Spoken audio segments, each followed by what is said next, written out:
નમસ્કાર. વિશ્વના જુદા જુદા ટાઈમ ઝોનમાંથી વૈશ્વિક શ્રોતાજનોને good morning, good afternoon, good evening. Gujarati સાહિત્ય ફોરમના મંચ ઉપરથી આજના 284મો એપિસોડ છે. એમાં આજના વિદુષી વક્તા સેજલ શાહ અને આભાર વ્યક્ત કરનાર ભદ્રાબેન વડગામા સહિત આપ સૌનું હું હાર્દિક સ્વાગત કરું છું. હવે ગુજરાતી સાહિત્ય ફોરમ વિશે જો હું આપને ટૂંકમાં કહું ને તો તે એક નોન પોલિટિકલ અને નોન રિલિજિયસ સંસ્થા છે.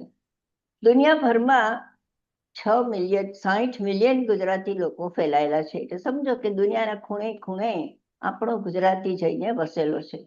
અને ગુજરાતીને એક આદત છે કે તે જ્યાં જાય ને ત્યાં પોતાનું સર્વસ્વ, એટલે કે રીત રિવાજ, પહેરવેશ, પોતાની બોલી, પોતાના તહેવારો અને ખાણીપીણી આ બધું જ લઈને ગુજરાતી જતો હોય છે. આમ આપણે ગુજરાતી ભાષા દુનિયાભરમાં ફેલાઈ રહી છે. પણ થોડી થોડી અંગ્રેજી માધ્યમના આક્રમણને લીધે આપણા જ ગુજરાતમાં ગુજરાતી ભાષાને થોડી હાંસિયામાં ધકેલાય છે. તો એ ગુજરાતી ભાષાના પ્રચાર પ્રસાર અને જાળવણી માટેનું શુભક કાર્ય ગુજરાતી સાહિત્ય ફોરમ કરી રહ્યું છે. ગુજરાતી સાહિત્ય ફોરમ આજે 5.5 વર્ષ થઈ ગયા. દર રવિવારે રાત્રે 1 કલાકનો જે અમે પ્રોગ્રામ આપીએ છીએ એમાં અમે એક ધ્યાન ચોક્કસ રાખીએ છીએ કે તમારો અમૂલ્ય 1 કલાકનો સમય જો તમે અમને આપો છો તો તે નિરર્થક ના જાય.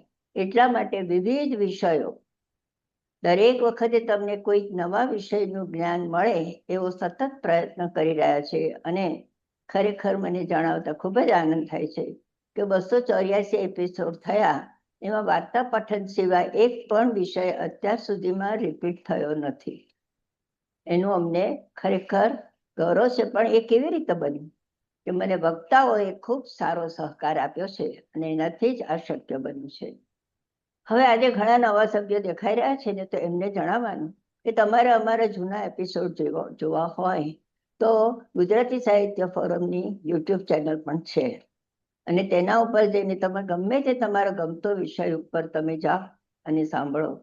અને એ સાંભળતી વખતે તમને કોઈ પણ પ્રશ્ન ઉપસ્થિત થાય ને તો એ પ્રશ્ન તમે નીચે બોક્સમાં લખજો, જેથી કરીને વક્તા તેનો જવાબ જરૂરથી આપશે.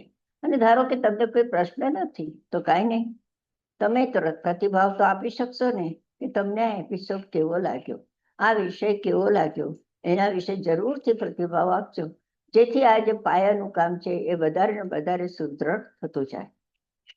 ચાલો વધારે વખત ન લેતા આપણે આજના આપણા વક્તા છે એમનો પરિચય તમને બધાને થશે. સેજલબેન વિશે તો કંઈક કહો. આજે તો હું જ પરિચય આપવાની છું. કેમ એ ખબર છે? સેજલબેનને મેં જ્યારે કહ્યું કે તમે તમારો પરિચય મને મોકલી આપો ને, એમણે એટલો સરસ પરિચય મોકલ્યો છે જે અનોખો છે. અને એટલા માટે મને એવું થયું કે આ પરિચય તો હું જ આપીશ. એટલે ચલો તમે બધા પણ આ અનોખો પરિચય સાંભળો. પહેલું જ વાક્ય જોજો, જેને કાંઈ નથી આવડતું એ કોણ? તો સેજલ. કેટલી બધી વિનમ્રતાથી એમણે એમના પરિચયની શરૂઆત કરી છે કે જેને કાંઈ નથી આવડતું, જે સતત શીખે છે તે સેજલ. જેને સાહિત્યમાં રસ છે અને શિક્ષણમાં જીવ પરોવાયેલો છે તે કોણ? તો આ સેજલ. સંવેદનાનું સત્ય અને વાસ્તવિક સત્યનું સંશોધનના ખોજના પ્રવાસી કોણ છે? તો સેજલ. એમને કયો પ્રવાસ કર્યો છે એ પણ તમે જોઈ શકો છો. શબ્દનું માધ્યમ અને ભાવનો જળ પ્રવાહ એટલે સેજલ. તેમણે શબ્દના માધ્યમ થ્રુ તેમણે જે સાહિત્યમાં જળ પ્રવાહ જે સોંપ્યો છે આપણને, તે કોણે સોંપ્યો છે? તો તે આ સેજલે સોંપ્યો છે. આમ તો માણસ કદી ઓળખાય નહીં, પણ ઓળખથી મુક્ત થઈ તમારા હૃદયમાં વસવા અને તમારા આનંદનું પ્રમાણ બનવાનો એક નાનકડો પ્રયાસ કોણે કર્યો છે? તો આ સેજલે. બધી જ ઓળખાણ કાચી લાગે છે અને ઓળખાણથી મુક્ત થઈ જે આકાશમાં વિહરવા ઉત્સુક છે તે કોણ છે? તો સેજલ. એટલે ઓળખાણ આપી અને ઓળખાણ નથી આપી એવા અનોખા આપણા સેજલબેનને આજે એમના વક્તવ્ય સાંભળીએ તો કંઈક વધારે ને વધારે સરસ જાણવા મળશે જ. તો સેજલબેન, પરિચય આપવો થોડો અઘરો છે, કારણ કે માણસ પોતાની જાતને જ પૂરતો પરિચિત નથી હોતો. પણ તમે જે મને પરિચય મોકલ્યો અને એ મેં ભાવસભર વ્યક્ત કર્યો છે, તો એ જે પરિચયથી તમે જે તમારું વ્યક્તિત્વ અમારી સમક્ષ રજૂ કર્યું છે, તો એ પ્રમાણે તમારા વક્તવ્યમાંથી પણ અમને ઘણું ઘણું આજે જાણવા મળશે એ અપેક્ષા સહિત હું આપને આપના વક્તવ્ય માટે આમંત્રિત કરું છું. ખૂબ આભાર કોકિલાબેન આપનો. આપને પ્રણામ. આદરણીય કોકિલાબેન, પ્રિય રિંકીબેન, અલકાબેન, ભદ્રાબેન, આપ સૌને ખૂબ નમસ્તે અને અહીં ઉપસ્થિત આપ સર્વ સાહિત્ય પ્રેમીઓને પણ મારા નમસ્તે. આજે આપણે વાત કરવાના છીએ અગ્નિશિખા નામની એક નવલકથાની. અને અગ્નિશિખા નવલકથાની પાસે પહોંચતા પહોંચતા આપણે જે ગાંધારીને મળીએ છીએ અને એ ગાંધારીની આપણે વાત કરવાના છે. ગુજરાતી સાહિત્ય ફોરમના મંચ ઉપર વાત કરવાનો મને આનંદ એટલા માટે વિશેષ હોય છે કારણ કે અહીંના જે શ્રોતાઓ છે એ પોતે ખૂબ અમુક રીતે સજ્જ અને જાણકાર હોય છે. અને એને કારણે એક નવી વાત જ્યારે કરવાની થાય ત્યારે મને ખૂબ ગમતું હોય છે. આમ તો ગાંધારીની વાત આવે ને એટલે તમારા બધાના સમક્ષ એક ચિત્ર આવી જતું હશે કે મહાભારતનું આ પાત્ર, અને કેટલા વર્ષોથી આપણે આના પાત્રોની વાત કરીએ છીએ. આપણે દ્રૌપદીની વાત કરીએ છીએ, આપણે કુંતીની વાત કરીએ છીએ, આપણે ગાંધારીની વાત કરીએ છીએ. અગ્નિશિખાની આ જે ગાંધારી છે, એક સત્યની જે તેજ જે ગાંધારીમાં છે એ તેજની વાત કરવાના છે. આમ તો તમને જો હું વાત કરું ને કે અગ્નિશિખા, તો તમે તરત કહેશો કે સિજલબેન હવે અમને ખબર જ હોય ને કે અગ્નિશિખા એટલે શું. પણ મને એનો અર્થ છે એમાં બહુ રસ પડ્યો.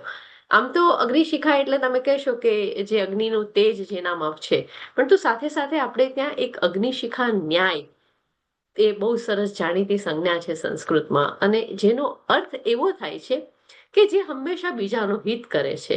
અને એ બીજાનું હિત કરવાની જે ભાવના છે સત્યની સાથે જોડાઈને, એની આ વાત છે.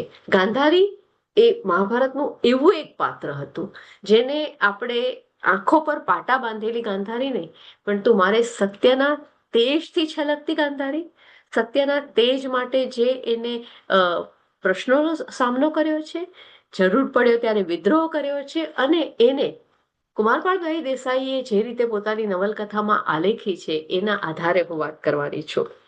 આમ તો આ નવલકથા 32 પ્રકરણોમાં વહેંચાયેલી છે અને 416 જેટલા પાનામાં એનું આખું વિસ્તરીકરણ થયું છે. પરંતુ આ વિસ્તરીકરણ એક પરંપરાગત પાત્રોની સાથે સાથે એક સ્ત્રીની વાત કરે છે. કઈ સ્ત્રી? એક સ્ત્રી જે ગાંધાર છોડીને અહીંયા આવે છે કુરુવંશમાં, અને કુરુવંશમાં જ્યારે આવે છે ત્યારે ધૃતરાષ્ટ્રને મળે છે, અને પહેલો પ્રશ્ન શું છે તો એના લગ્ન જેની સાથે થયા છે એ રાજા અંધ છે, એના વિશે એને ખબર નથી. આ ગાંધારીની મારે વાત તમારી સાથે કરવી છે, જેના વિરોધમાં સમન્વય છે, જેના વિરોધમાં સમતા પણ છે, અને વિદ્રોહ કરતી વખતે એ એવી સ્પષ્ટ વક્તા હોય છે કે સામેની વ્યક્તિ એના સત્યના તેજ પાસે કાળું પડી જાય છે. એની વાત કરવાની છે. આ કથાના મુખ્ય 3 સ્વર છે. એક માતૃત્વનો, બીજો પત્ની ગાંધારીનો, અને ત્રીજો જેને હું વિશ્વ વિભૂતિ ગાંધારી કે ચિંતક ગાંધારી કે અગ્નિશિખાની ગાંધારી કે સ્પષ્ટ અને સત્યવેતા ગાંધારીની વાત કરું છું તે છે. એના વિદ્રોહોના જે રૂપ છે એમાં પહેલો વિદ્રોહનું રૂપ એનું પ્રગટે છે. હું એની બહુ જીવનની વાત તમને નહીં કરું કારણ કે આ બધા જ એનાથી પરિચિત છો, પણ અગ્નિશિખામાં એને જે રીતે પ્રસ્તુત કરવામાં આવી છે, અને કુમારપાળભાઈ દેસાઈની કલમે જે રીતે એ ગાંધારીને આખું નવીનતર રૂપ આપ્યું છે, અને એ નવીનતર રૂપ આપણી આજની સ્ત્રીના પ્રશ્નો સાથે, આપણી આજની સ્ત્રી સાથે, આપણા આજના વર્તમાન સાથે જે રીતે જોડાય છે એમાં તમને રસ પડે એ વાત હું તમારી સાથે આજે કરવાની છું.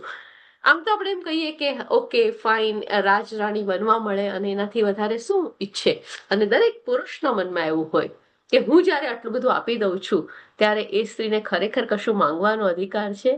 તો મહાભારત કાળથી લઈને એની પહેલાના વાલ્મીકી કાળમાં પણ સ્ત્રીને સતત માંગવાનો અધિકાર હતો. અને એ રહેવાનો છે. પણ તું ક્યારે? જ્યારે તે પોતાના સ્વમાન અને પોતાના સન્માન માટે જાગ્રત હોય ત્યારે. એટલે એ પહેલા રાત્રે જ્યારે ધૃતરાષ્ટ્રને એમ કહે છે કે હું હવે સામેથી અંધત્વનો સ્વીકાર કરું છું, અને ત્યારે એ બંને વચ્ચે જે વાત થાય છે એ વાત બહુ રસપ્રદ એવી છે કે આ તમે તો મારી ટેકણ લાકડી બનવાના છો. અને ગાંધારી કહે છે ટેકણ લાકડી?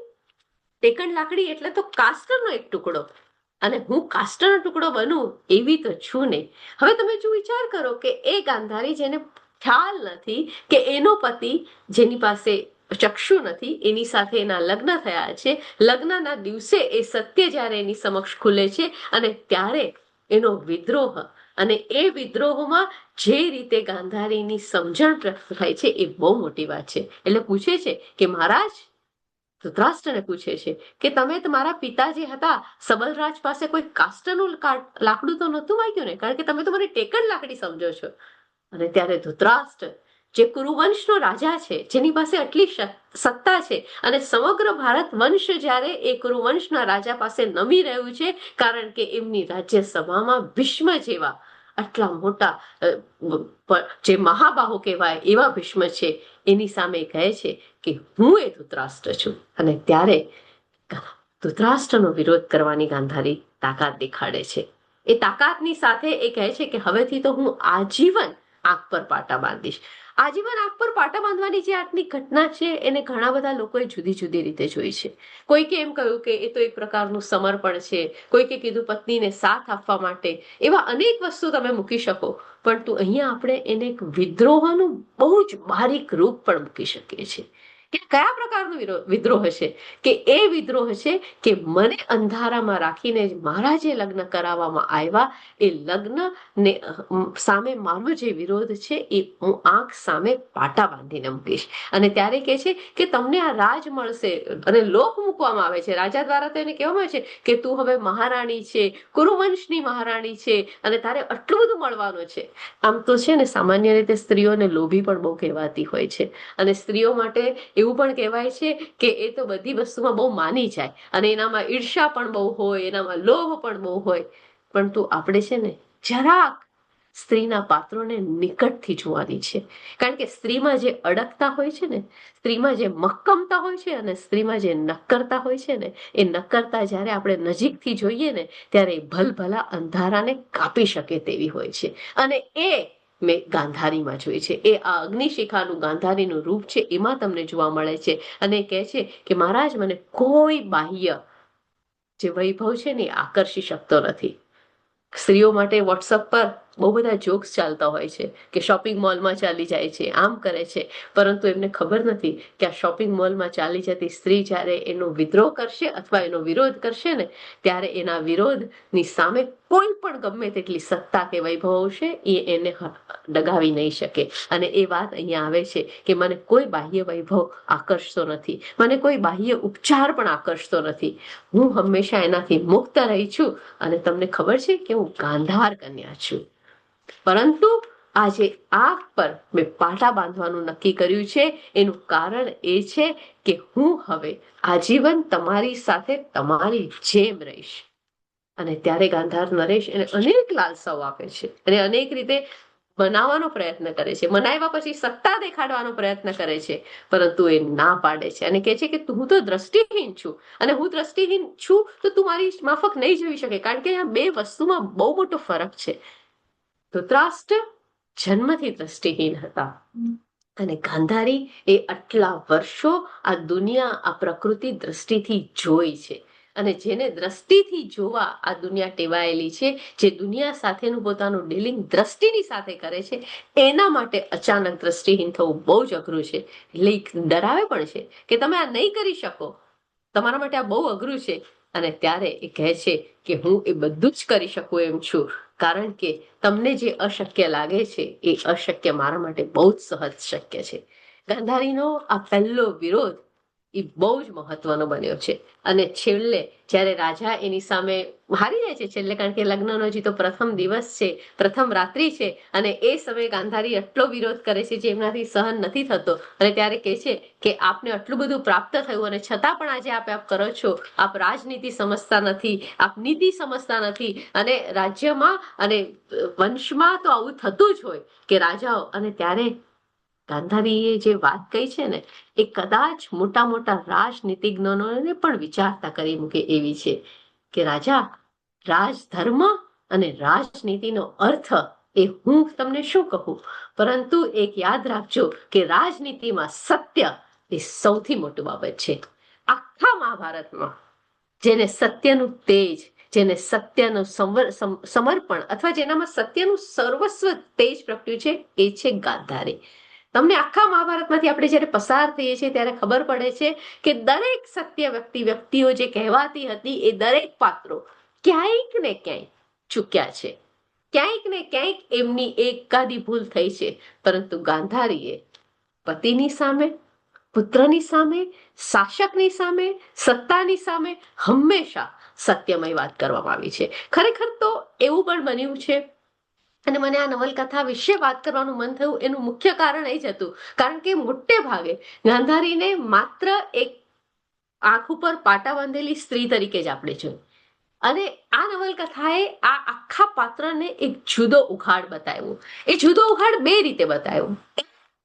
સ્ત્રીનો વિરોધ અને સ્ત્રીનો સત્યનું તેજ, આ બે જ્યારે ભેગા થાય છે ત્યારે એને કારણે એક કૃષ્ણ જેવા, કૃષ્ણને પણ શ્રાપ આપી શકે એટલી સતીત્વ એનામાં આવી જાય છે.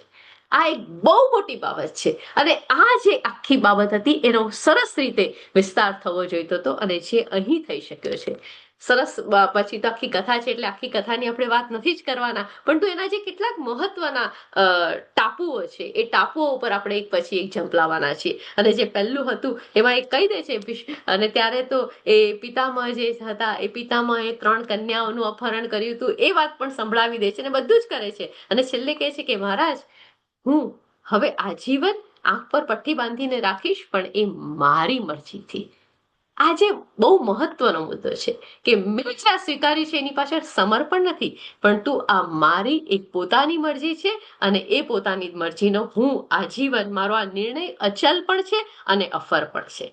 આ ગાંધારી જેમ જેમ આગળ વધે છે અને સતત એને ખ્યાલ આવે છે કે ધૃતરાષ્ટ્ર એ તો રાજ, એ તો સત્તા, એના એકદમ લોભી છે, એમની કામના એ પ્રકારની છે. હવે આખા વિદ્રોહી વાતાવરણ, વિદ્રોહી કરતા પણ એક વિરોધી વાતાવરણમાં આ સ્ત્રી રહી છે. એક તરફ પતિ, મેં તમને કહ્યું કે એના વિદ્રોહના 3 મુખ્ય કેન્દ્રો તમને જોવા મળશે.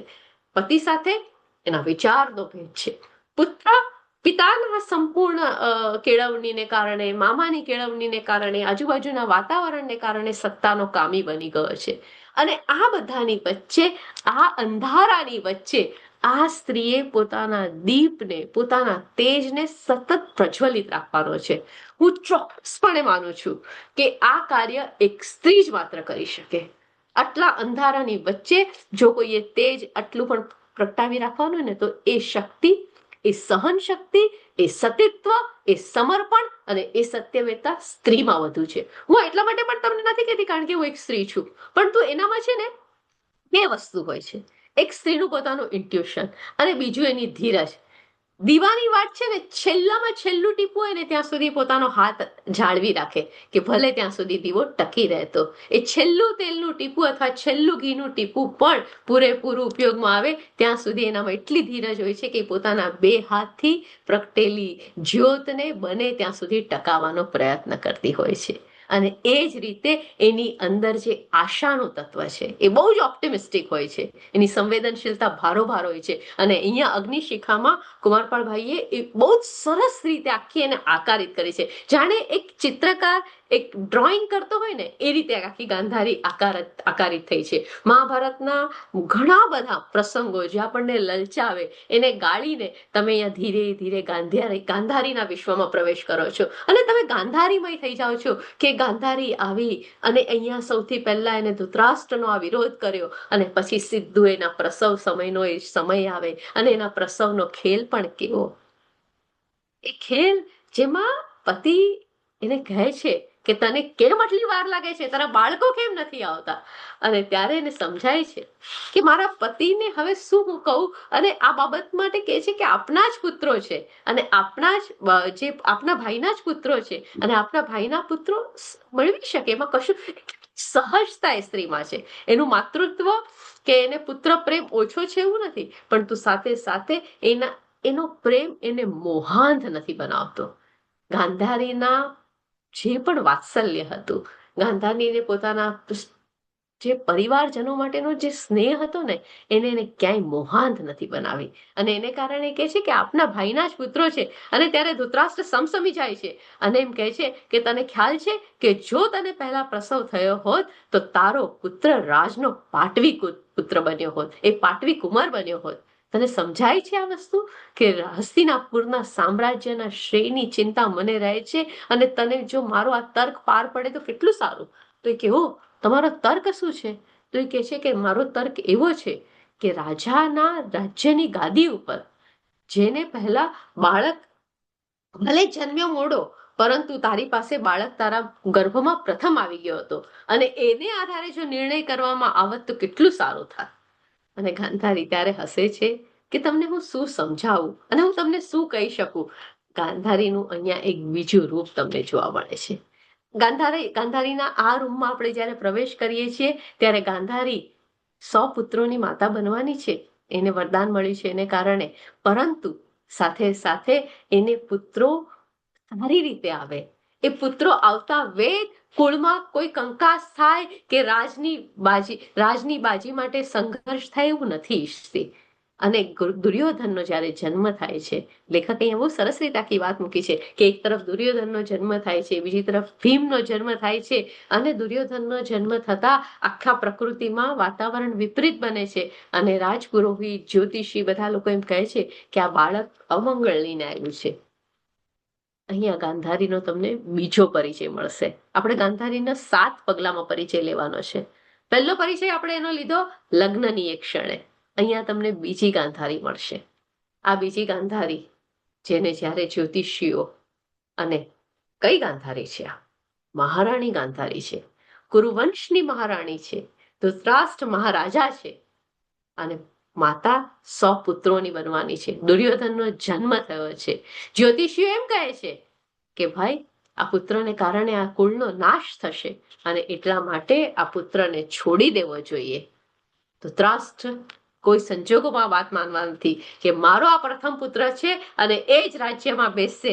અને ત્યારે ગાંધારી જ્યોતિષની વાતનો સ્વીકાર કરવાની, વિદુરે એ જ્યારે પ્રસ્તુત કર્યો પ્રસ્તાવ, ત્યારે એને સ્વીકાર કરવા માટેની તૈયારી દર્શાવે છે. અને ત્યારે ધૃતરાષ્ટ્ર વિચાર કરે છે કે આ તું શું કે છે, તું માતા છે? તો એ કે છે હું માતા તો છું જ, પણ હું રાજધર્મ પ્રત્યે પણ જાગૃત છું. કારણ કે કોઈ પણ રાજા કે કોઈ પણ રાણી માત્ર માતા કે પિતા નથી હોતા, પરંતુ સાથે સાથે એ રાજધર્મ માટે પણ એટલા જ જાગૃત હોય છે. અને એ રાજધર્મ માટે જાગૃત હોવાને કારણે જો મારા જ્યેષ્ઠ પુત્રને કારણે આ વંશનો નાશ થવાનો હોય તો મારે એનો છોડવા પડે તો એ માટે પણ હું તૈયાર છું. આ તમને બીજી ગાંધારીનો પરિચય મળે છે. કદાચ આ ગાંધારીનો પરિચય આપણા માટે એક બહુ જ આઘાતજનક બને, પરંતુ એક સત્ય, એક વિશ્વાસ અને એક હંમેશા સત્યને જ સમર્પિત રહેવાની એની જે વૃત્તિ છે, એનો તમને એક બીજો પરિચય મળે છે. ત્રીજો પરિચય તમને ગાંધારીનો મળશે, અને એ ત્રીજો પરિચય એ બહુ જ મહત્વની વસ્તુ બને છે. મહાભારત, જેના એ દ્રશ્યથી આપણે સૌ બધા કંપિત થઈ જઈએ છીએ. આ મહાભારતનું દ્રશ્ય એ કદાચ એક કુરુવંશ માટે એક સૌથી મોટું, જેને એમ કહેવાય કે કાળા ટીકા સમાન હતું, અને દ્રૌપદીના ચિરહરણની આખી જે ઘટના હતી તે. પરંતુ એ સમયે ધૃતરાષ્ટ્ર જે ઘટના બને છે એમાં બહુ સ્પષ્ટ રીતે એ વાત આવેલી છે કે દ્રૌપદી ની સાથે જ્યારે અપમાન થાય છે, અને દ્રૌપદી એ સમયે સૌથી પહેલા ગાંધારી પાસે જવાનો પ્રયત્ન કરે છે. એ ત્યાં પહોંચી શકતી નથી, અને પછી ગાંધારી જ્યારે રાજસભામાં આવે છે અને દ્રૌપદીનું ત્યારે અપમાન થઈ ચૂક્યું છે, અને ત્યારે એ ગાંધારીના ખોળામાં એની ગભરાયેલું કબૂતર, બહુ સરસ રીતે વર્ણન કરી નાખી વાત મૂકી છે કે ગભરાયેલું કબૂતર એને કોઈ બચાવી રહ્યું હોય અને એમાં કઈ રીતે માળામાં ચાલ્યું જાય એ રીતે ગાંધારી પાસે દ્રૌપદી ચાલી જાય છે, એનામાં છુપાઈ જવાનો પ્રયત્ન કરે છે અને ત્યારે એક તમને અત્યંત સ્વસ્થ અને છતાં પણ આક્રોશ ભરેલી એવી ગાંધારીનો પરિચય થાય છે. દ્રૌપદીએ જે સવાલો પૂછ્યા એનાથી તો આપણે બધા જ જાણકાર છીએ, પણ ગાંધારીએ ત્યારે જે વાત કરી, ગાંધારીએ જે વસ્તુ મૂકી એને આપણે એટલા પરિચિત ન થયા. ઘણી બધી વાર એવું થાય છે કે જે વિક્ટિમ હોય છે ને એનો સાદ ચોક્કસ અત્યંત મહત્વનો છે, પરંતુ એની સાથે જે સત્યની તેજ લઈને ઉભી હતી એ ગાંધારીએ જે વાત કરી હતી અને ત્યાર પછી એ જ ગાંધારી ધૃતરાષ્ટ્રને વિનવે છે, ધૃતરાષ્ટ્રને મનાવે છે, ધૃતરાષ્ટ્રને માર્ગદર્શન આપે છે અને ધૃતરાષ્ટ્ર દ્વારા દ્રૌપદીને ફરી પાછું વરદાન આપવામાં આવે છે કે તને તારું રાજ્ય પણ પાછું મળે છે અને એમને જે પણ કંઈ હાર્યા હતા એ બધું પાછું આપી દેવામાં આવે છે. પરંતુ એના માટે માર્ગદર્શક કોણ હતું? તો કે છે ગાંધારી હતી. આખી તમે મહાભારતમાંથી જેમ જેમ પસાર થાવ અને અહીંયા તો લેખકે આખી આપણને સરસ રીતે ગુજરાતી સાહિત્યમાં એમને આખી વાત ગુજરાતીમાં બહુ સરસ રીતે મૂકી આપી છે. ધૃતરાષ્ટ્રનું એક માનવીય મન એક સતત પોતાની રાજકાજ માટે, પોતાની સત્તા માટે લોભાયમાન હતું. દુર્યોધન બીજી તરફ એટલો જ લોભાયમાન હતો, ત્રીજી તરફ એનો ભાઈ હતો અને જે છે એને શકુની એને આપ્યો છે. એના વિશે વાત જ્યારે હું તમને કરીશ ત્યારે તમને પણ આશ્ચર્ય થશે કે પોતાના ભાઈના છેને કારણે એના મનમાં કેવી એક વેદના હતી. પણ ખેર અત્યારે આપણે એ વાત નથી કરતા. તો ધૃતરાષ્ટ્ર જ્યારે એને એમ કહે છે અને ત્યારે આ ધૃતરાષ્ટ્ર ને ઘણીક વાર ધૃતરાષ્ટ્રની પરિસ્થિતિ અને ધૃતરાષ્ટ્રનું જે પાત્ર છે ને એ ગાંધારી સાથેના તેજને કારણે વધારે તેજસ્વી બને અને જ્યારે શકુની સાથે હોય ત્યારે વધારે અંધકારમય બની જાય. બહુ ઓછા પાત્રો એવા હોય છે કે જે મહાભારત જેવા આટલા મોટા વિશાળ કાવ્યમાં આવેલા છે, જેમાં માનવીય મનને સુંદર રીતે આલેખન કરવામાં આવ્યું છે અને દરેક પાત્ર પાસે પોતાની એક આકાંક્ષા, કામના તો છે જ, પરંતુ અહીંયા ધૃતરાષ્ટ્રની જે આકાંક્ષા અને કામનાઓ છે એ પોતાના આજુબાજુના પરિવેશ પ્રમાણે બદલાતી જાય છે. ગાંધારીના તેજની સામે ધૃતરાષ્ટ્ર કશું જ નથી બોલી શકતો અને સૌથી જે બહુ જ અભિમાની છે એવો દુર્યોધન પણ કશું નથી બોલી શકતો. આ બે પ્રસંગો પ્રત્યે આપણે ખાસ ધ્યાન આપવું જોઈએ, જેની વાત અહીંયા અગ્નિશિખાના જે પ્રકરણોમાં કરવામાં આવી છે અને જેમાં એમને કહ્યું છે કે ધૃતરાષ્ટ્રને કહે છે ગાંધારી કે મહારાજ તમે આ દ્રૌપદીને જો અત્યારે દ્રૌપદીનું જે અપમાન થયું છે ને એ દ્રૌપદીના અપમાનને જો તમે અત્યારે નહીં સમાવી દો, તમે એ જે ભૂલ કરેલી છે એ ભૂલનો સ્વીકાર કરીને જે નહીં સુધારો તો કદાચ કુરુવંશ આના માટે જે એને ચૂકવવું પડશે એ ચૂકવણી બહુ ભારે પડશે. અને ધૃતરાષ્ટ્રનું મન ત્યારે ન હોવા છતાં ધીરે ધીરે ગાંધારીની વાતથી એ ધર્મ તરફ, રાજનીતિ તરફ વળે છે. ધૃતરાષ્ટ્ર જેવી વ્યક્તિને બદલાવાની તાકાત એ ગાંધારીમાં હતી અને ત્યારે ધૃતરાષ્ટ્ર એને કહે છે કે મેં તમારા કહેવાથી આપ્યા. પછી આગળ વાત ચાલે છે બંનેની અને કહે છે કે ઓકે મેં તો તમારા કહેવાથી આપી દીધું ને. અને ત્યારે ગાંધારી એને કહે છે કે મહારાજ, એ લેખકે લખ્યું છે કે મહારાજ તમે મારા કહેવાથી નથી આપ્યું, તમે તમારા વંશને બચાવવા માટે આપ્યું છે. તમે એક પણ જગ્યાએ ગાંધારીએ ક્યાંય પણ ધૃતરાષ્ટ્ર ઘણી વાર એમને કહેવાનો પ્રયત્ન કરે કે તું રાણી છે કે હું તને આમ કરી આપું છું કે પછી હું તું કે છે, કોઈ જ એવા કોઈ પણ પ્રકારના ભ્રમની દુનિયાઓમાં જે નથી ફસાતી એ ગાંધારી છે. મને ગાંધારી એટલા માટે બહુ ગમી કારણ કે બહેનો માટે ઘણી બધી વાર એવું કહેવાતું હોય કે જરાક લાગણીની વાત આવે ને તો બિચારી આમ ખેંચાઈ જાય અને એમ થાય કે હા ચલો કઈ વાંધો નહીં, પણ તું આ ગાંધારી એવી નથી. સતત દરેક પળ જાગૃતિ, દરેક વાક્ય, દરેક સંવાદે, દરેક વ્યક્તિ સાથેના સંબંધમાં એને જે જાગૃતિ દેખાડી છે એ જાગૃતિ કદાચ ભાગ્યે જ કોઈકને જોવા મળી હશે. આ ત્રીજું જે હતું, પહેલું મેં આપને કહ્યું એ પ્રમાણે એમના લગ્નની પ્રથમ રાત્રે, ત્યાર પછી પ્રસવ વખતે અને ત્રીજું દ્રૌપદીને જ્યારે પાછા વરદાન આપવામાં આવે છે ધૃતરાષ્ટ્રને ત્યારે. પણ ત્યાર પછીની જે ગાંધારી મને સૌથી વધારે ગમી છે અને જે ગાંધારીને હું આમ 100 હાથે સલામ કરું અને જેના વાતે મને એમ થાય કે આપણે આરામથી અને વિસ્તારે વાત કરીએ એ સમય છે દુર્યોધન. દુર્યોધને યુધિષ્ઠિર અને પાંચેય પાંડવોને એક પણ જમીનનો ટુકડો આપવાની વાત કરી કે ના મારે આ વાત નથી કરવી અને મારે એ લોકોને જે આપવી નથી. આ ઘટના બધા જાણે છે એટલે હું છે ને બહુ જ ઉપર છલ્લી રીતે દોડી જાઉં છું કે 13 વર્ષ માટે તેઓ વનવાસમાં ગયા, પાંડવો, અને 13 વર્ષ માટે વનવાસમાં ગયા પછી એમને 1 વર્ષ અજ્ઞાતવાસમાં રહેવું પડ્યું, અને પછી એમને કીધું કે હવે મને પાછી તમે જમીન આપો. અને ત્યારે માનતા નથી દુર્યોધન જમીન આપવા માટે, કે અમે તમને એક તસુ પણ જમીન નહીં આપીએ. અને છેવટે નક્કી થાય છે કે હવે મહાભારતનું યુદ્ધ થશે. મહાભારતનું યુદ્ધ થવું એ કદાચ માનવ, જયારે કુમારપાળભાઈ સાથે વાત કરતી હતી, મેં તો તમે યુદ્ધનું વર્ણન આ રીતે જે કરી આપ્યું છે એ કદાચ કેવી રીતે આ તમારા માટે શક્ય બન્યું? તો કે માનવ સૌહાર્દનું આ જે આખું વર્ણન છે ને, એ વર્ણન આપણા ગાત્રોથી જ આવી દેવું છે. એની કલ્પના માત્ર આપણે જયારે કરીએ છીએ ત્યારે આપણને ખ્યાલ આવે છે કે રાજાઓના મૃત્યુ સમયે થયેલ અને એમની પત્નીઓનું આક્રંદ, ભાઈઓ વચ્ચેનું યુદ્ધ, સગાઓ વચ્ચેનું યુદ્ધ, કાકાઓ વચ્ચેનું યુદ્ધ, દ્વેષનું યુદ્ધ, અસત્યનું યુદ્ધ, અધર્મનું યુદ્ધ, જીવનના દરેકે દરેક આપણા જે વિકૃત ભાવો છે એને આપણે અહીંયા જોયા છે. તો કે આ યુદ્ધને તમે 2 રીતે જોવાનો છો, એની વાત પણ કરીશ. પણ આપણે અત્યારે અહીંયા મને જે સૌથી પ્રિય છે એ ગાંધારીની જો વાત કરીએ, તો હવે ના પાડવામાં આવી છે કે પાંડવ, અને છેલ્લે આ યુદ્ધ ન થાય એના માટે કૃષ્ણ આવે છે. કૃષ્ણ ધૃતરાષ્ટ્રના દરબારમાં આવ્યા છે છેલ્લી વાર મનાવવા માટે કે તમે માની જાઓ, તમે પાંડવોને માત્ર 5 ગામ પણ આપશો તો પાંડવો યુદ્ધ નહીં કરે અને પાંડવો એમની રીતે જીવશે. અને એ સમયે દુર્યોધન માનતો નથી.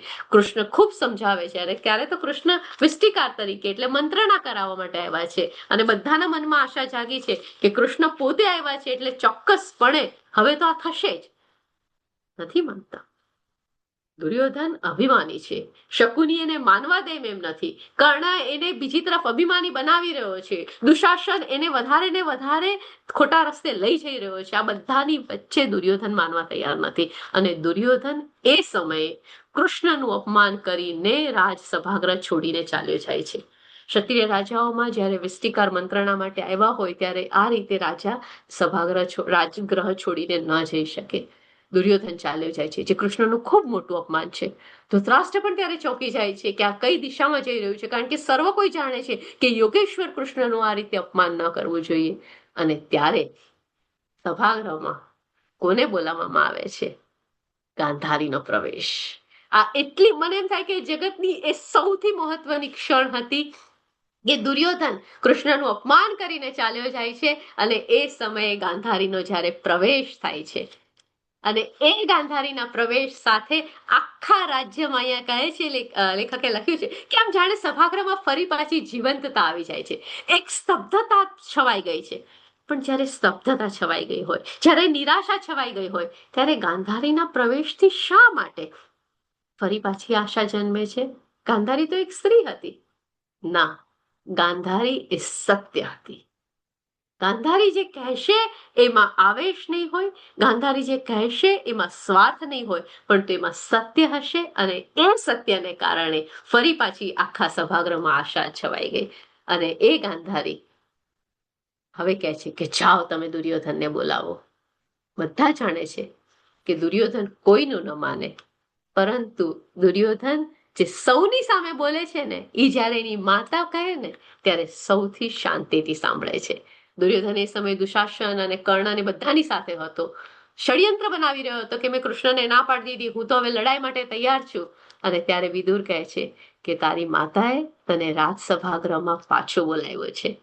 અને લેખક લખે છે કે એક નાના બાળકની જેમ એ પાછો આવી જાય છે, કારણ કે એ દુર્યોધન જે કૃષ્ણનું અપમાન કરી શકે ને, એ પોતાની માતાને ના નથી પાડી શકતો. વિચાર કરો કે આ કઈ હશે ગાંધારી? આપણે આ ગાંધારીને કેમ આજ સુધી ન જોઈ શક્યા કે એ અભિમાની વ્યક્તિ પોતાની માતાને કેમ ના પાડી શક્યો? અને પછી એની માતા આ ગાંધારીનું સર્વ તેજસ્વીમય અને એકદમ સર્વશક્તિમાન સ્વરૂપ અહીંયા જોવા મળે છે. અહીંયા ગાંધારીએ દુર્યોધનને કહ્યું કે તું અહીંયા આવ, બેસ. અને કહે છે કે એક નાના બાળક છે મેં પોતાની માતા પાસે બેસી જાય છે. અને એની માતા એને ત્યારે રાજધર્મના પાઠ શીખવાડે છે. જે સભાગૃહમાં ભીષ્મ બેઠા છે, જે સભાગૃહમાં કૃષ્ણ છે, જે સભાગૃહમાં વિદુર છે, અને જે સભાગૃહમાં દ્રોણાચાર્ય છે એ સભાગૃહમાં એક નારી તરીકે ગાંધારી ઉપસ્થિત છે અને એ ગાંધારી રાજ ધર્મના પાઠ પોતાના દીકરા દુર્યોધનને ભણાવે છે, કારણ કે જેથી દુર્યોધન પોતાનો નિર્ણય બદલે. જેમ યોગેશ્વર કૃષ્ણનું એક વિરાટ રૂપની આપણે કલ્પના કરીએ છીએ ને, એ મને ગાંધારીના વિરાટ રૂપની અહીંયા કલ્પના થાય છે કે કેવું હશે એનું તેજ, કે જે આટલા બધા મહારથીઓની વચ્ચે પોતે રાજધર્મ વિશે કહેવાની ચેષ્ટા કરે છે અને એ જ્યારે એ ચેષ્ટા કરે છે ત્યારે સંપૂર્ણ સભાગૃહ એ વાતને સાંભળે છે. અભિમાની દુર્યોધન ચૂપચાપ બેસી ગયો છે, ભીષ્મ પિતામહ સાંભળી રહ્યા છે, મુનિ વ્યાસ પણ સાંભળી રહ્યા છે અને યોગેશ્વર કૃષ્ણ પણ સાંભળી રહ્યા છે.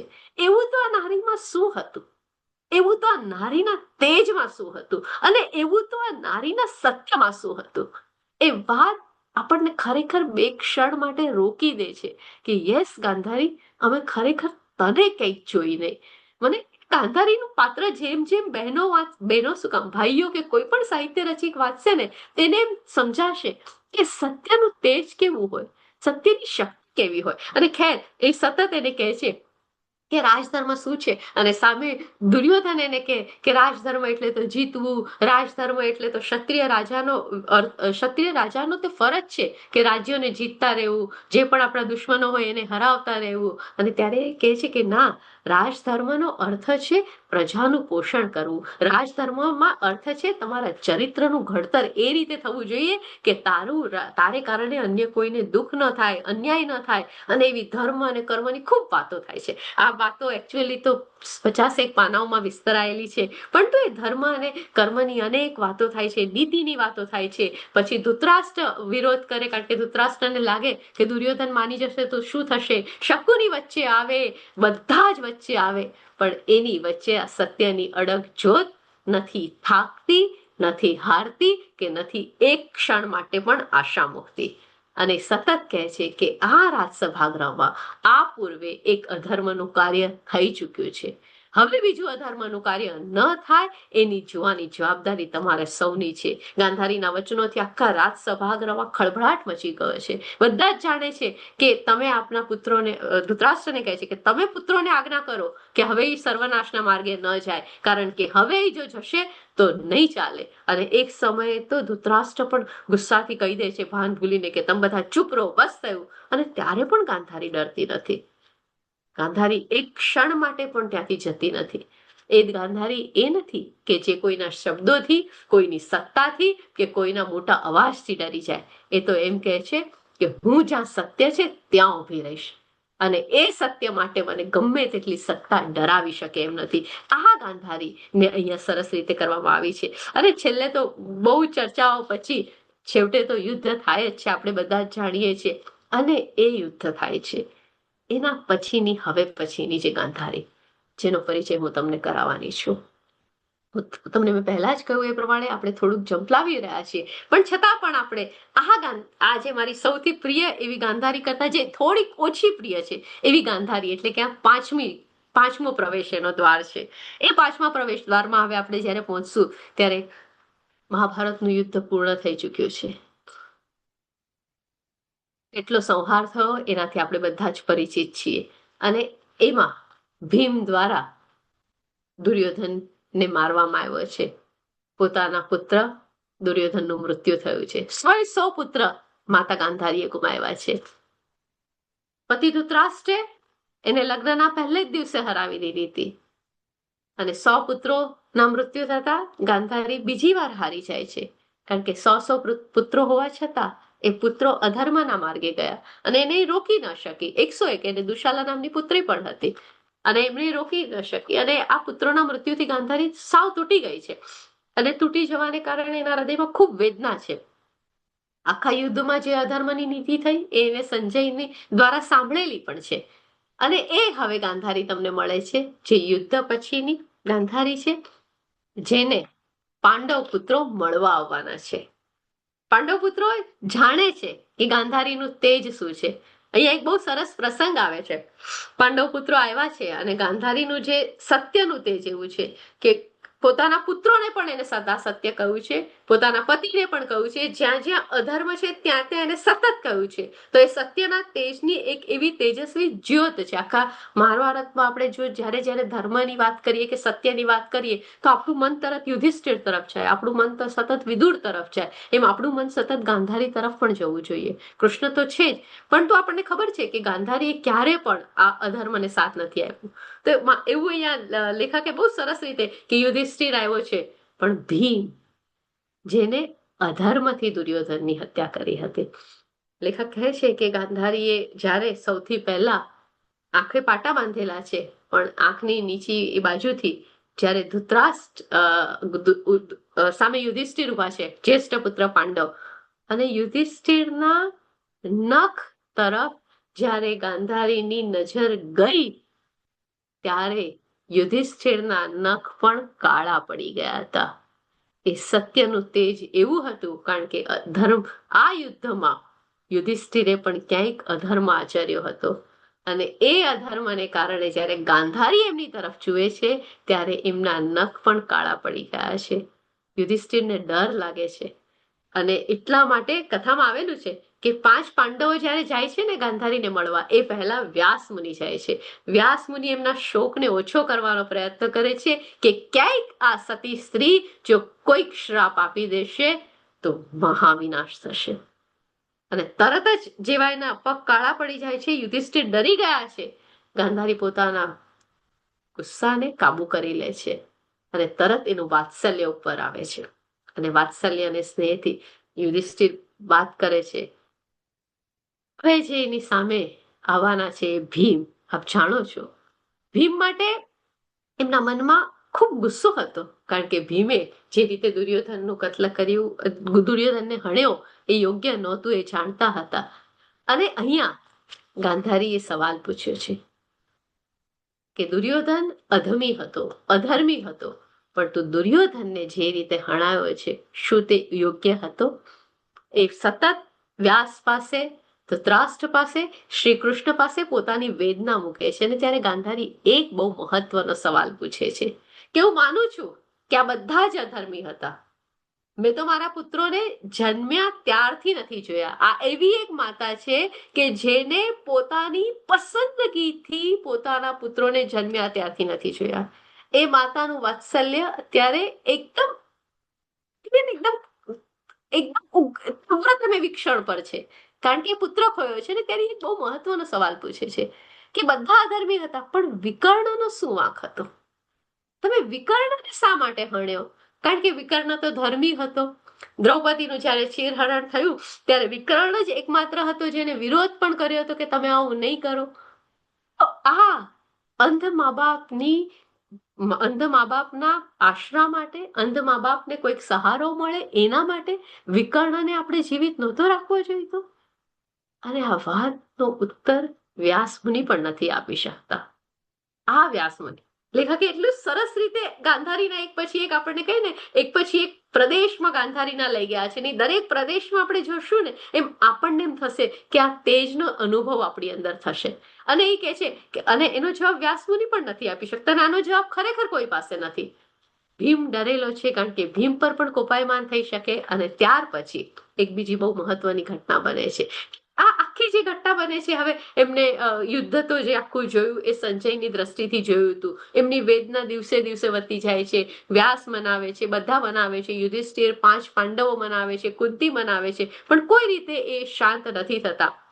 અને અહીંયા એક સરસ પ્રકરણ આવે છે, અને એ પ્રકરણમાં વ્યાસ મુનિ એમને એક દ્રષ્ટિ આપે છે.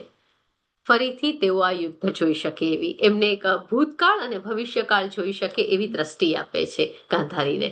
અને એ દ્રષ્ટિને આધારે હવે ગાંધારી ફરી પાછું એ યુદ્ધ જુએ છે, યુદ્ધની એક ક્ષણો જુએ છે જ્યારે અભિમન્યુને હણાયો હતો, કઈ રીતે અધર્મ થયા હતા, આ બધી જ ઘટનાઓ એ જુએ છે. અને જેમ જેમ જોતી જાય છે એમ એમ એનું હૃદય વધારે વલોવાય છે, એ વધારે ને વધારે વિચારે છે. પરંતુ હવે એ વાત કરે છે કૃષ્ણ સાથે કે હે મધુસૂદન, આમ કેમ થયું? હે મધુસૂદન, આમ કેમ થયું? અને ત્યારે એકાદ વાર વચ્ચે એને કુંતી એમ કહે છે કે હું તો આ યુદ્ધ આખું જોવાની છું, હું આ સંહાર જોવાની છું. તમારે સારું છે કે તમારે પોતાની આંખે નહીં જોવું પડે. અને ત્યારે ગાંધારી કહે છે કે ના, એ વધારે દુઃખદ છે, કારણ કે તું તો જે છે એ જોવાની છે, પરંતુ હું એક ઘટનાઓને પોતે નથી નિહાળતી. એને કારણે હું જ્યારે બંધ આંખે જોઉં છું ત્યારે મારા મનોવર્તનો અને મારા જગતના વ્યવહારોના રંગો પણ એમાં ભળતા જાય છે, અને એને કારણે મને વધારે દુઃખ થાય છે. આ જે આખી વાત છે એ આપણે ખરેખર એના મનોજગતને એ જે રીતે એને તાદશ કર્યું છે, એ જે રીતે પોતાનું હૃદય આ જગતની પ્રત્યક્ષ વાસ્તવિકતા, આ બંનેનો સુમેળ કરીને ગાંધારી જે રીતે એક વાસ્તવિકતાને ઓળખતી જાય છે. અને પછી તો એ મધુસૂદનને કહે છે કે મધુસૂદન, આ શા માટે આમ થયું, આ શા માટે. એટલે મેં કહું ને, વ્યાસે એમને દ્રષ્ટિ આપી છે ને એટલા માટે તે ધીરે ધીરે ધીરે જોઈ રહ્યા છે, અને જોતા જોતા એમને સતત આ સવાલ આવે છે. યુદ્ધના 17મા દિવસ, 18મા દિવસ, ભીષ્મ પિતામહ સાથે જે બાણશૈયા ઉપર સુતા છે, દરેક ઘટના એમને વધારે વધારે આક્રંદ એમની અંદર જન્માવે છે. આ ગાંધારી, આ યુદ્ધના બધું જ પૂરું થાય છે, ફરીથી આખું જોયું છે, અને એમને કહે છે કે યુદ્ધમાં ધર્મ અધર્મ શું કશું જ નથી હોતું, આ બધું જ શું ન્યાય સંગત છે. આ બધા સવાલો પૂછે છે, અને છેવટે એને યુધિષ્ઠિર પણ કહે છે કે સત્ય આ છે, સત્યમાં બધું જ પ્રતિષ્ઠિત છે. અને ત્યારે માતા ગાંધારી કહે છે કે હું એ જાણું છું, સત્યની ઉપાસના વિશે પણ જાણું છું, પરંતુ હવે અહીંયા જે સત્ય છે એ યોગ્ય નથી. આ બધી વાતો કરતા કરતા ગાંધારી કૃષ્ણને જ્યારે મળે છે, કારણ કે એમને આખું યુદ્ધ જે ફરીથી જોયું, વ્યાસ મુનિએ જે દ્રષ્ટિ આપી, અને સતત મહર્ષિ વ્યાસને ડર હતો કે કોપાયમાન ગાંધીરી જો શ્રાપ આપશે તો યુધિષ્ઠિરનું પણ અનુચિત થઈ શકે કે કોઈનું પણ થઈ શકે. એટલે સતત તેઓ ત્યાં રહીને એની વેદનાને ઓછી કરતા હતા, પરંતુ છેવટે એ વેદનાને ઓછી કોઈ કરી શકતો નથી. અને એ ગાંધારીની સર્વોત્તમ જે ક્ષણ છે, જેને કહીને સત્યની શક્તિ શું છે, એ શક્તિ છે કે જે આખા મહાભારતમાં જે કૃષ્ણ આપણા માટે યોગેશ્વર છે, પરમાત્મા છે, એ કૃષ્ણને શ્રાપ કોણ આપી શકે છે? ગાંધારી. આ ક્ષણને તમે જુઓ તો કેટલી એક તમને ખ્યાલ આવે કે સત્ય એ એવી બાબત છે જે ઈશ્વરને પણ હરાવી શકે છે. અને એ ગાંધારી કૃષ્ણને કહે છે કે હું નથી માનતી કે તમે આ યુદ્ધને રોકી ન શક્યા હોત. અને ત્યારે યુધિષ્ઠિર, વેદ વ્યાસ દરેક કહે છે કે જે લખાયેલું છે એ તો થવાનું જ છે, તમે એને નહીં રોકી શકો. અરે એને નથી રોકવાની આપણા કોઈનામાં તાકાત, કારણ કે યુદ્ધમાં સૌથી વધારે તકલીફ નારીને થતી હોય છે, અને સંહાર થોડાક સમયની વાત છે, પરંતુ જે માતાનો જે અનુભવ છે એ તો સતત રહેવાનો છે, પ્રતિ ક્ષણનો રહેવાનો છે. પરંતુ ગાંધારી કોઈ પણ બાબતોથી વેદનાથી નથી ઉભરાતી, અને છેવટે એ કૃષ્ણને શ્રાપ આપે છે કે જે રીતે મારા કુળનો નાશ થયો એ રીતે જ તમારા વંશનો નાશ થશે, આજથી 36 વર્ષ પછી આમ થશે. ગાંધારીની આ જે ક્ષણ છે ને, એ કદાચ મહાભારતની એવી એક સર્વોત્તમ ક્ષણ છે જેમાં સત્યને સૌથી ઉપર મૂકવામાં આવ્યું છે. આપણું આ જે મહાકાવ્ય છે, આપણું જેને આપણે ક્લાસિકલ કૃતિ કહીએ છીએ, આપણા જીવનના દરેકે દરેક લેસન અથવા દરેકે દરેક આપણને જે કઈ મૂલ્યો છે, આપણા જીવનની દરેકે દરેક વાસ્તવિકતાનું જ્ઞાન આપણને મહાભારતમાંથી મળે છે. આપણે કહીએ છીએ કે આ મહાભારતમાં બધું જ છે, પરંતુ જે ગાંધારીની જે આ નગરી છે અને ગાંધારીનું જે આ વિશ્વ છે, એની જે વાત છે એ કંઈક નિરાળી છે. અને એ આપણને ખ્યાલ આવે છે એ કૃષ્ણને જ્યારે કહે છે, અને કૃષ્ણ કહે છે ને કે મરક મરક એ શ્રાપનો સ્વીકાર કરે છે, અને કૃષ્ણ કહે છે કે આપે જે કહ્યું એ થશે, પરંતુ છેવટે આ બધું જે થાય છે મનુષ્યની કામનાને કારણે થાય છે, મનુષ્યના મોહને કારણે છે. મનુષ્યની કામના અને મનુષ્યનો મોહ એવી એક બાબત છે જે આ વેદના અને સંહારનું કારણ બને છે. અને આ ગાંધારીનું જે છેલ્લું વિશ્વ જ્યાં મારે તમને લઈ જવા છે, કૃષ્ણને શ્રાપ આપ્યા પછી પણ ખાસો વખત ગાંધારી, ધૃતરાષ્ટ્ર બધા જ એમની સાથે રહે છે, પાંડવો એમની ખૂબ સેવા કરે છે, વેદના છતાં પણ ઓછી નથી થતી. અને છેલ્લે એ લોકો ક્યાં નક્કી કરે છે કે હવે અમે વનમાં જશું, અને ત્યારે કુંતી એની સાથે જાય છે. આપ જાણો છો, ત્રણેય જણા સાથે જાય છે. અને ત્યારે આ વન તરફ જવાની વાતનો પ્રસ્તાવ કોને મૂક્યો છે? તો કે ગાંધારીએ મૂક્યો છે. ગાંધારીએ પ્રસ્તાવ મૂક્યો હતો કે હવે આપણે એ તરફ જવું જોઈએ. અને ત્યાં તમને આ ગાંધારીનો 7મો પરિચય મળશે. ગાંધારીના વિશ્વનો એવો એક પરિચય કે જ્યાં ગાંધારીએ પોતાને સતત ધર્મની સાથે રહી, પહેલે જ દિવસે લગ્નના આટલી બધી સત્તા, આટલા બધા વૈભવ જે મળ્યા એનો ત્યાગ કર્યો, એને નકાર કર્યો કે મારી સાથે છે થયો છે તો મારે આ નથી જતું. ત્યારબાદ જ્યારે પિતા માફ કરજો, એનો પુત્ર અને એનો પતિ આ બંને જણાએ જ્યારે એને મનાવવાનો પ્રયત્ન કર્યો ત્યારે એને ધર્મનો સાથ આપ્યો. એને એક જગ્યાએ પૂછે છે, જ્યારે ગાંધારી રાજસભામાં કૃષ્ણ આવ્યા છે ત્યારે પૂછે છે ધૃતરાષ્ટ્ર કે ચાલ તું કોઈનું નથી માનતી, કે તારા ભાઈ માટે તો તું માની જા, તારો ભાઈ શકુની અમારી સાથે છે અને તું તો જાણે છે કે કોઈ પણ ભાઈ પોતાની બહેનનું ખરાબ ન વિચારે તો એ શકુની શું કામ આ વંશનો નાશ કરે. અને ત્યારે ગાંધારી એક બહુ સરસ વાક્ય છે કે મારા ભાઈની હું શું વાત કરું. એ લેખક કુમારપાળ ભાઈએ છે ને આખું એનું જે ચરિત્ર ચિત્રણ કર્યું છે ને ગાંધારીનું બહુ અદ્ભુત રીતે કર્યું છે. એમને લખ્યું છે અહીંયા એક જગ્યાએ કે આ મારા ભાઈની હું શું વાત કરું. મારો ભાઈ જેને મને કહ્યું પણ નહીં લગ્ન પૂર્વે કે મારો પતિ અંધ છે, મારા પિતા છે એમને પણ મને કહ્યું નહીં કે મારો પતિ અંધ છે, અને એ મારો ભાઈ મને અહીંયા નગર સુધી વળાવવા આવ્યો હતો પણ મને વળાવ્યા પછી પાછા જવાને બદલે અહીં જ રોકાઈ ગયો. એ ભાઈની હું શું વાત કરું તમને. તો ગાંધારીમાં એ તાકાત હતી કે પોતાની સામે અને પોતાને છેદ દેનાર વ્યક્તિને ખરાબ લાગે કે ખોટું લાગે કે સાચું લાગે, એ ગાંધારી છેલ્લે અધ્યાત્મ તરફ ચાલી જાય છે કે હવે મારો આ જે પ્રવાસ છે એ જંગલ તરફનો છે. અને એ જંગલ તરફની ગતિ ત્રણેય જણા કરે છે ત્યારે કુંતી એને કહે છે કે હું સાથે આવું, અને ગાંધારી સતત ના પાડે છે કે ના તું નહીં આવ, તારા પુત્રો જીત્યા છે, તું એમની સાથે આ રાજ વૈભવ માણ. વિદુર મનાવે છે પણ ત્યારે કુંતી કોની સાથે રહેવાનું પસંદ કરે છે? ગાંધારી સાથે. એટલા માટે નહીં કારણ કે એમને પોતાના પ્રિય પુત્રો પ્રિય નહોતા કે એમને આજના સમયની જેમ પુત્રો ઘરમાં રાખતા નહોતા. પુત્રો તો ઘરમાં રાખવા તૈયાર હતા, પરંતુ એને ખબર હતી કે મારે જેની સાથે ગાંધારી અને કુંતી એ બંનેની જુગલબંધી કંઈક વિશિષ્ટ હતી. એને ખબર હતી કે ગાંધારી પાસે સત્યનું તેજ છે, ગાંધારી પાસે એવા સત્યનું તેજ છે જે પોતાના પુત્રને ખોટા હોય તો ત્યારે ખોટા પણ કહી શકે છે. અને એ જો અત્યારે જીવનના આ સમયે અધ્યાત્મ તરફ જઈ રહી છે તો એના અધ્યાત્મમાં પણ એક એવું સત્ય હશે કે જે તરફ મારે પણ જવું જોઈએ. અને ત્યારે કુંતી કહે છે કે સ્નેહ, સેવા અને ધર્મ આ ત્રણને કારણે હું તમારી સાથે આજે આ વનવાસ સ્વીકારું છું. કારણ કે જીવનભર તમારી સાથેનો એક પ્રગાઢ પ્રેમ, આ દેરાણી અને જેઠાણીની જે ઘટના છે ને એના વિશે ક્યારેક વાત કરવા જેવી છે કે આ કેવો અનુપમ સંબંધ કે જેના બંને પુત્રો આટલી બધી એકબીજા સાથે ઝઘડા કરતા હોય, આટલો સંઘર્ષ કરતા હોય અને છતાં પણ આ મેચ્યોરિટીનું લેવલ કેવું હોય. તો ગાંધારીના આ જે વિશિષ્ટ વિશ્વ છે, અહીંયા પ્રસ્તાવનામાં લેખકે એક બહુ સરસ વાત કરી છે કે હું જ્યારે આ ગાંધારી વિશે લખતો હતો ત્યારે પ્રત્યેક સમયે એમના મનમાં કોણ આવ્યું હતું તો કે ગાંધીજી આવ્યા હતા. કે સતત મારા મનમાં એ ગાંધીજી આવતા હતા કે ગાંધીજીનો જે સત્ય પ્રેમ હતો અને બીજી તરફ ગાંધારીનો જે સત્ય પ્રેમ હતો.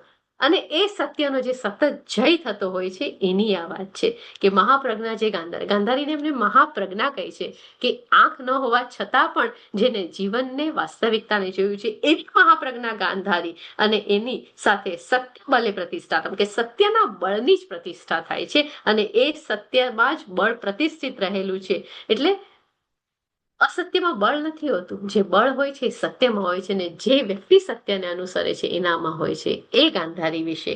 એટલે સફળ પુરુષની પાછળ સ્ત્રી હોય છે એવું તો આપણે બધા કહીએ છીએ, પણ તો હું એમ કહું છું કે એક સફળ પુરુષની પાછળ સ્ત્રીની કોઠાસૂઝ હોય છે, સ્ત્રીની મેચ્યોરિટી હોય છે, સ્ત્રીનું સત્ય હોય છે, સ્ત્રીની એક સૂઝ હોય છે. અને આ સ્ત્રીને આજ સુધી આપણે ઘણી બધી વાર કે નહીં એ તો બહુ ઇમોશનલ છે. ઇમોશનલ હોવું એ પણ એક તાકાત છે, કારણ કે એ ઇમોશનલી જે એનામાં એ સંવેદન શક્તિ છે કે એની જે ઇમોશનાલિટી છે એની સાથે પણ એ જે જોઈ શકે છે એ જોવા માટે એક બેલેન્સ નજર હોય, અને એ બેલેન્સ નજર મને આ પાત્રમાં જોવા મળે છે. અગ્નિશિખા ખરા અર્થમાં અગ્નિશિખા હતી, કારણ કે જેને પોતાના લગ્ન જીવનના આરંભમાં જે અગ્નિ આંખ પર પાટા બાંધીને ધારણ કરી લીધી હતી અને છેલ્લે એ વનમાં પણ અગ્નિમાં ભસ્મીભૂત થઈ જાય છે. આપ જાણો છો ને કે ત્રણેય જણા છેલ્લે વનમાં જાય છે અને વન આખામાં આગ લાગે છે અને ત્રણેય એ આગનો સ્વીકાર કરી લે છે, દાવાનળ થાય છે ને એમાં સ્વીકાર કરે છે, એટલે છેલ્લે એ અગ્નિશિખા એમાં જ ભસ્મીભૂત થઈ જાય છે. પરંતુ એ જે શક્તિ આ ગાંધારીના અલગ અલગ પ્રદેશોમાં આપણે જોઈએ, ગાંધારીના વિશ્વમાં જે જોઈએ, એ વિશ્વને આપણે જ્યારે જોઈએ છીએ ત્યારે આપણને એક વિશિષ્ટ શક્તિનો અનુભવ થાય છે જે ગાંધારી દ્વારા થયો. મારી વાત મને 50 પૂરી કરવાની કહી હતી અને 4 મિનિટ મેં વધારે લીધી છે, એના માટે હું માફી ચાહું છું. પરંતુ હવે આપ કોઈના પ્રશ્ન હોય તો મને જે થોડું ઘણું સમજાયું અને થોડી ઘણી વાત આવડી એ આપની સમક્ષ માત્ર એક સંવાદ રૂપે મૂકી છે. આપ સર્વનો ખૂબ આભાર. ખૂબ સરસ સેજલબેન. ગાંધારીનું આજે એક નવું સ્વરૂપ અમારી સમક્ષ આજે આવ્યું. આપણા શ્રોતાગણમાંથી પણ ઘણા બધાએ લખ્યું છે કે આ ગાંધારીને તમે ઓળખતા પણ નતા, એટલે ખૂબ સરસ રીતે છે. હવે કૌશલ ચોકસીનો પ્રશ્ન છે, આપણે એમને રજૂ કરવા છે. નમસ્તે. તો આપણે કે ભારતની આપણે પરંપરામાં કથા એટલે વાર્તા, અને કથાકાર એટલે એને ચેતના કે દ્રષ્ટિ અને બુદ્ધિ આપે. એટલે તમે વાર્તાને જીવંત કરી કથાકાર તરીકે. તમે કથાને જે કે કથાર આપ્યો એ તમે નક્કી કર્યો. એટલે એ ડેફિનેશન બરાબર તમે અમને પ્રૂવ કરી કે કથાકાર કેવા હોઈ શકે. એટલે આના ઉપરથી ઘણી એક વિચાર આવ્યો તો મને ગાંધારીના આ જે કેરેક્ટર ડેવલપમેન્ટ તમે આખું જે વાત કરી કે આજની તારીખમાં જ્યારે આપણે સ્ત્રી શક્તિ, સ્ત્રી અધિકાર અને સ્ત્રી આંદોલનની વાત કરીએ તો ઘણું બધું આપણે પશ્ચિમમાંથી લેતા હોય છે શબ્દો અને વિચારધારા. પણ આપણે આ જો 4 પાત્રોને લઈએ મહાભારતના, ગાંધારી, દ્રૌપદી, કુંતી અને સત્યવતી, તો એ 4 પાત્રો એટલે જે મહાભારત ઘણીવાર મેન ઓરિએન્ટેડ સ્ટોરી તરીકે નીકળે, પણ તમે જો આ 4 પાત્રોથી લો તો કદાચ એનું કલ્ચરલ ઓપરેટિંગ સિસ્ટમ તરીકે મૂકી શકાય એવું છે કે જેને સાંસ્કૃતિક કોડિંગ કરી શકાય એવું છે. તો તમને શું લાગે છે એ પ્રમાણે કે આ 4 પાત્રોથી બધી જુદી રીતે કરી શકે? આજે તમે એડવર્ટાઇઝિંગ એજન્સીને આપો ફેમિનિઝમ પર ઇન્ડિયામાં તો કદાચ વી કેન ડુ ઇટનું પોસ્ટર હોય પાછળ. મને નથી લાગતું કે મી ટુ મુવમેન્ટમાં દ્રૌપદીને મૂકી શકે. એટલે આના ઉપર તમારો શું વિચાર છે? જે 4 પાત્રો તમે કયા, હું સમજુ છું કે કુંતી, ગાંધારી, દ્રૌપદી અને ચોથું કયું પાત્ર છે તમારા અને મનમાં? સત્યવતી. અચ્છા, સત્યવતી. બરાબર છે. એટલે મૂળભૂત રીતે તો જે ગાંધારીની મેં આજે તમને વાત કરી એ કુમારપાળભાઈ દેસાઈએ આખી એમની નવલકથા છે અગ્નિશિખા, અને એના આધાર ઉપર વાત કરી. એટલે સર્જકતા એ પાત્રને કેવી નિખારી શકે એના પર બધો આધાર છે. એટલે કલ્ચરલી પૌરાણિક રૂપે એ પાત્ર છે આપણી પાસે, પરંતુ આજના સંદર્ભમાં જ્યારે એ સર્જક મૂકવાળો છે ને એ જો એને આ રીતે મૂકી આપે ને તો આ પોસિબલ છે. પણ ઇટ ડિપેન્ડ્સ કે હુ ઇઝ ક્રિએટર. એટલે યા સો નો આઈ એમ તો એટલે હું તો એક મીડિયેટર છું, પણ સર્જકની કલમમાં એવી તાકાત હોય છે અને એ સર્જકની કલમ હોય તો એ પોસિબલ એટલા માટે છે કારણ કે આ બધા જ પાત્રોમાં ખૂબ શક્યતાઓ છે. નાવ પ્રોબ્લેમ એવો થાય છે ઘણી બધી વાર કે આ પ્રકારના મહાકાવ્યોમાં આપણે મૂળ સ્ટોરીને પકડી એવી રીતે રાખતા હોઈએ છીએ કે આજુબાજુના કેરેક્ટર સાઇડલાઇન થઈ જતા હોય છે. અને ક્યારેક આવા કુમારપાળભાઈ દેસાઈએ તો 2008માં લખી હતી અને ક્યારેક એવા સર્જકોને વિચાર આવ્યો હશે 2008માં એમને આખી લખી હતી અને ધીરે ધીરે પછી આટલા વર્ષે એમને ખૂબ બદલાવીને ખૂબ સરસ રીતે આખી રજૂઆત કરી. તો એ પાત્રએ એમને કેટલું બધું ચેલેન્જ કર્યું હશે. તમે આ 450 પાનામાંથી પસાર થશો તો તમે એક એક ડાયલોગ વાંચશો તો તમને તમારું મગજ કામ કરતું બંધ થઈ જશે, કારણ કે એ વસ્તુ જે રીતે ગાંધારીનો રોષ, ગાંધારીનો વાત્સલ્ય, અલગ અલગ શેડ્સ હોય ને, તો મને એમ થાય છે કે આ પાત્રોમાં ખૂબ શક્યતાઓ છે, પણ એ શક્યતાઓને તપાસવી પડે, ચકાસવી પડે, પ્રયોગો કરવા પડે તો એ પોસિબલ છે. હા, એટલે એ જ કહેવા માંગતો હતો કે આ જે 4 પાત્રો છે, 4 પાત્રોથી જો મહાભારત જોવાય તો એ કદાચ આપણે જે કહીએ ને કે કલ્ચરલ ઓપરેટિંગ સિસ્ટમ કરી શકાય. તો જે અત્યારે શ્રી આંદોલનનું જે છે એ આપણે પશ્ચિમ કરતાં આપણે ઇન્ડિયામાં પણ આવા આપણા કેરેક્ટર્સ છે કે કે ગાંધીનું તમે ઘણું બધું સારું કે જે નૈતિક જે કહેવાય કે પછી દ્રૌપદીનું જે કેરેક્ટર જે હતું કે શી રેઝિસ્ટેડ શી કમ્પ્લેન અબાઉટ એને ધર્મને પ્રમાણે. એટલે એવું મને લાગે છે કે તમારા એના કહેવાથી કે જો આ પ્રમાણેના લેખકો આ રીતે આ કેરેક્ટર ડેવલપમેન્ટ આવી રીતે કરી શકે તો એટલે મજા આવી આજનું આમાં જે કેરેક્ટર ડેવલપમેન્ટ છે એના પરથી કહું છું. Yes. જી. Thank you. તો મહાભારતનું એક નવું સ્વરૂપ રજૂ થાય આપણી સમક્ષ આ 4 કેરેક્ટરને લઈને જો કરવામાં આવે તો. Yes. હવે સ્વાતિ દેસાઈ પૂછે છે કે ગુણવંતરાય આચાર્યે ગાંધારીનો થોડી જુદી રીતે રજૂ કરી છે, એને Okay. માટે આપ શું કહેશો? મેં ગુણવંતરાય આચાર્ય જે રજૂ કરી છે એના વિશે બહુ વાંચ્યું નથી, એટલે હું એના વિશે વધારે નહીં કહી શકું કંઈ. Fine. અચ્છા, હવે એક સવાલ એવો છે કે ગાંધારીમાં જે દ્રઢતા હતી, જે સ્પષ્ટ વક્તતા હતી, એ આજની નારીમાં પોતાની કેસ રજૂ કરવાની એટલી દ્રઢતા છે?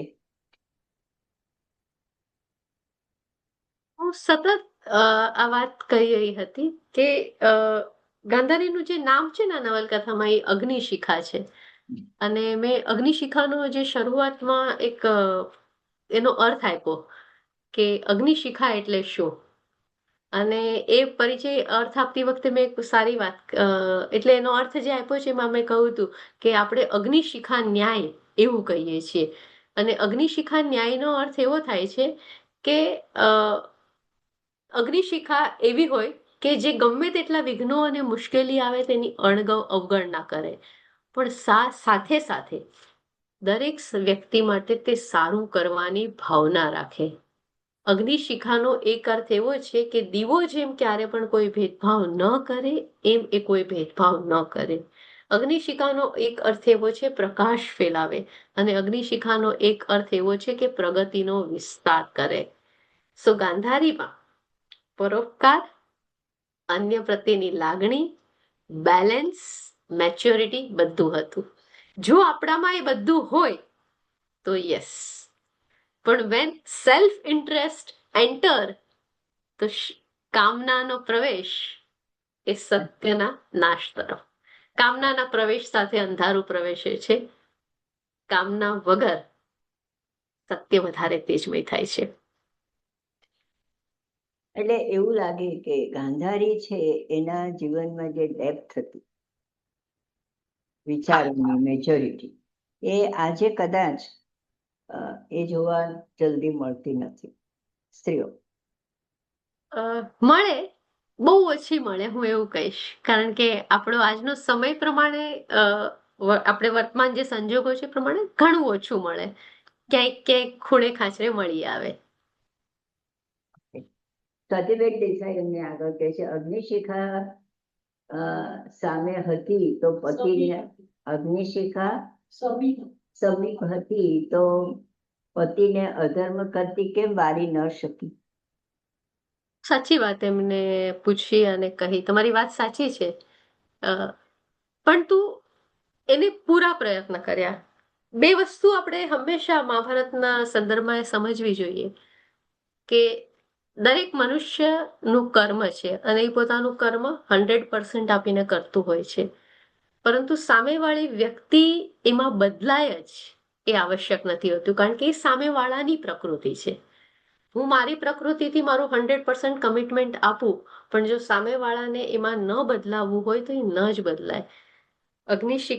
ગાંધારીએ ખૂબ પ્રયત્ન કર્યો, પરંતુ પ્રયત્ન પછી જે ધૃતરાષ્ટ્ર હતો એની પ્રકૃતિ બદલાવાની નહોતી, કારણ કે ધૃતરાષ્ટ્રની પ્રકૃતિ અમુક પ્રકારની હતી.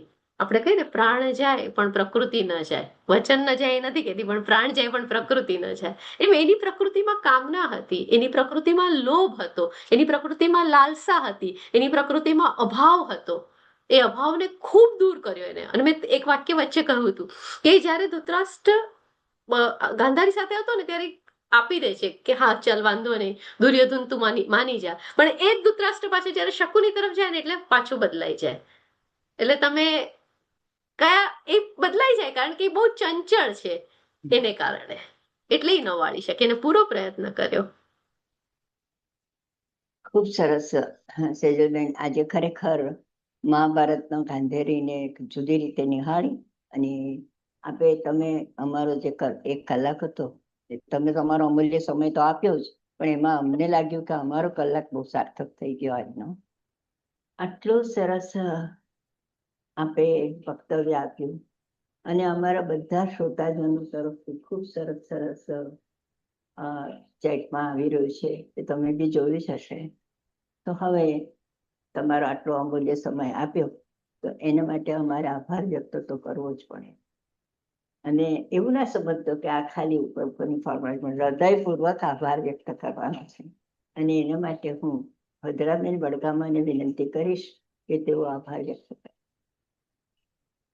સૌ પ્રથમ તો સેજલબેન, વર્ચ્યુઅલ હગ. વાહ વાહ, શું કમાલ કરી. આજકાલ હું ટાઈમલેસ ટ્રુથ્સ ઓફ વેદાંત અને આત્મબોધના લેક્ચર સાંભળી રહી છું, અને જે રીતે તમારો પરિચય કોકિલાબેને કરાવ્યો, એમાંથી હું જોઈ શકું છું કે તમે ખરેખર એક સાત્વિક વ્યક્તિ છો. અને મને એમ લાગ્યું કે જાણે ગાંધારી જ અમારી સામે ઊભી છે. એ જે ગાંધારીનું તેજ તમે કહ્યું, એ ફક્ત તમારા ચહેરા પર નહીં, પણ તમારા આખા વ્યક્તિત્વમાંથી વહેતું હતું. અને ખરેખર જો નાટક કરવાનું હોય તો આને જ ગાંધારી બનાવવી પડે. એટલું સુંદર, સરસ, ખૂબ જ. અને આપણને ગર્વ થાય એવું. અને તમારી વાત સાચી છે કે બધાને લગભગ ગાંધારી એમ કે એનો વર તો આંધળો હતો, તો એ શા માટે આંધળી થઈને બેઠી રહે, એ બધા પ્રશ્નો કરે. અને તમે જે રીતે સમજાવ્યું કે એણે વિદ્રોહથી કર્યું છે, અને ભલે એ લેખકે લખ્યું હશે, તમે પણ જે રીતે તમે કર્યું, તો એમ થાય કે આખા અંદરથી તમારે આમ જો ઉત્સાહ ઉચકે. અને મને તો જ્યારે જે કોઈ પણ આમ વાંચ્યા વગર આટલું સુંદર ગુજરાતીમાં કંઈક પણ બોલે, ત્યારે મારા તો રૂવાડા ઊભા થઈ જાય એવું છે. ખૂબ ખૂબ સુંદર, બહુ જ મજા આવી. અને આજે એ માટે તમે જોયું કે કેટલા બધા લોકોને આ વાત ગમી છે, એટલે તમારો ખૂબ ખૂબ આભાર. અને આટલી આ રીતે તમે જે અવલોકન કર્યું અને અમારી સમક્ષ આટલા પ્રેમથી, અને મોઢા પર જો હસવું કન્ટિન્યુઅસ,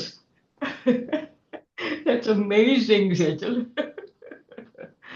અને કોકિલાબેન, તમે મને આ મોકો આપ્યો એ બદલ તમારો, રિંકીબેનનો, સૌનો હું આભાર માનું છું. અને શ્રોતાજનો ના હોય તો ગમે એટલું સુંદર વક્તવ્ય હોય તો આજે જુઓ કેટલા જણ છે, 53 તો અહીંયા દેખાય છે, બીજા યુટ્યુબ ઉપર હશે, બીજા ફેસબુક ઘણા ઉપર બધા. હશે.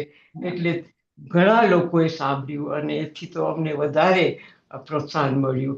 અને આ મને એનું એ પણ ગમ્યું સાચે, જે તમે જાતે લખીને. ઘણીવાર કોકિલાબેન એ જ કહેતા હોય છે ને કે પોતાને જ્યારે આપણે ઓળખતા નથી ત્યાં સુધી આપણે બીજાનું ઓળખાણ કેવી રીતે આપી શકીએ, પણ તમે જ તમારી જાતને ખરેખર ઓળખો છો. અને સાચે હું કહું છું કે યુ આર સચ અ બ્યુટીફુલ સાત્વિક સોલ. અને તમને આજે મળીને મને ખૂબ ખૂબ આનંદ થયો. Thank you so much. Thank you. ખૂબ સરસ. સેજલબેન, તમારું ગુજરાતી ભાષાની જે સ્પષ્ટતા અને સાત્વિકતા જે ભાષામાં જણાય, એ ખરેખર તમારો સ્વભાવ વ્યક્ત કરે છે. અને એટલા માટે આજે મને પણ એમ થાય છે કે મેં ખૂબ જ યોગ્ય વ્યક્તિ માટે આજે મેં આ સમય આપ્યો છે, અને એના માટે હું સાચું કહું, હું મારી જાતે જ અભિનંદન આપી દઉં છું. ઓકે. આજે આપણે અહીંયા આગળ આપણી જે સફર છે એને અલ્પવિરામ આપીએ છીએ.